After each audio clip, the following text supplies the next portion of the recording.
Fans ni na Dennis Trillo at Bea Alonzo kinilig sa TV premiere ng Love Before Sunrise. Tunghayan sa report ni Gab De Luna.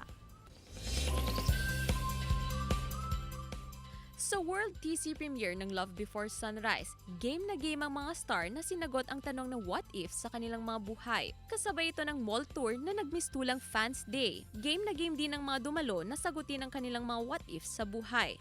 Labis naman ang pasasalamat ni Kapuso Drama King Dennis Trillo at box office queen Bea Alonzo.